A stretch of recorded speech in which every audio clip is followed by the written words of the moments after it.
நான் வந்ததிலிருந்து சரியா தானே போறேன். இல்ல சார், அப்போ நீங்க படத்தை பெரியார் படத்தை முன்னிறுத்தி ஒரு அரசியல் செய்யும்போது உங்க வழியில் தானே அவங்க தொடர்ந்து வேணாம். எனக்கு பெரியார் படம் வேணா, நீங்க வச்சுக்கிறீங்க. பெரியார் எனக்கு வேண்டாம், நீங்களே வச்சுக்கிறீங்க.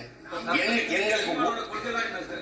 சீமானோட கொள்கை இந்த மாதிரி பேசுற அந்த திராவிட மக்களாத்து இங்க ஒழிக்கிறது தான். நீங்க என்ன சொல்லுவீங்க? கொள்கை 15 வருஷமா பேசுறேன். இப்ப கொள்கை திராவிடம்னு பேசுறவங்க ஒழிக்கிறதா என் கொள்கை. வேற ஏதாவது வேணுமா? கொள்கை என்ன? பெரியாரை எதிர்க்கிறது உன்னோட திராவிட சித்தாந்தத்தின் வேறது. பெரியார் வெட்டி சாய்க்கிறது. வேற ஏதாவது வழக்கம் வேணுமா? கட்சி கரைந்து வருவதால் நீங்க இது போல ஒரு மறைந்த தலைவர் கரைந்து வருதுன்னா நீ எங்க கவலைப்படுற?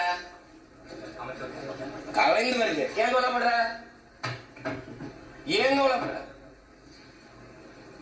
கரைந்து வருதுன்னா எதுக்கு அவ்வளவு? கரைந்து வருது ஒண்ணுமே இல்லை. பயப்படாம போ பயப்படாத போ. கரைந்து வருதுல எதுக்கு பயப்படுற?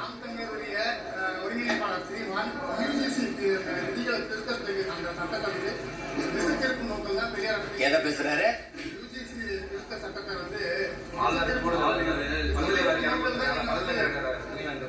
துணைவேந்தரை நீ எதிர்த்தியா நான் எதிர்த்தன?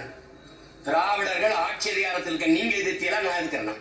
புதிய கல்விக் கொள்கையை ஏத்துக்கிட்டு எல்லா இடத்திலையும் இல்லம் தேடி கல்வி இதையெல்லாம் ஒத்துக்கிட்டு திணிக்கிறது நீங்களா நானா? எதிர்த்து அன்னையிலிருந்து போராடி இருக்கிறது நான். புதிய கல்விக் கொள்கையை நம் பிள்ளைகளுக்கு எழுதி வைக்கிற மரண சாசனம்னு பேரறிஞர்கள் எதிர்க்க அதை ஏற்கக்கூடாதுன்னு போராடுறது நான். நீங்க மறைமுகமா இதே ஆளுநரோட தேநீர் குடிக்கிறது, கை குடிக்கிறது எல்லாம் பண்ணிட்டு நான் எங்க திசை திருப்பினேன்? இதான் 40 நாடாளுமன்ற உறுப்பினர் வச்சுக்க அதிகாரம் வச்சுக்க சண்டை போடி. நான் தானே சண்டை போட்டுக்கிட்டு இருக்கேன். நீங்க திசை திருப்புறீங்கன்னா நீங்க ஆளுநர் எதிர்த்து போராடுறது அங்க டன்ஷன். இந்த அண்ணா பல்கலைக்கழகத்தில் இருக்கிற அந்த பாதிக்கப்பட்ட மாணவிக்கான பிரச்சனையை திசை திருப்பதா நாங்க சொன்னா ஏற்கிறது இல்ல. இவ்வளவு பெரியாருக்காக பேசுற நீங்க அண்ணா பல்கலைக்கழகத்தில் பாதிக்கப்பட்ட தங்கச்சிக்காக பேசிய பெரியாரிஸ்டுகள், பெண்ணியவாதிய பெரியாரிஸ்டுகள் ஒருத்தர் எனக்கு சான்று கட்டி நிக்கிற நீங்கள் உங்க குரல் என்ன? அதுல உங்க குரல் என்ன?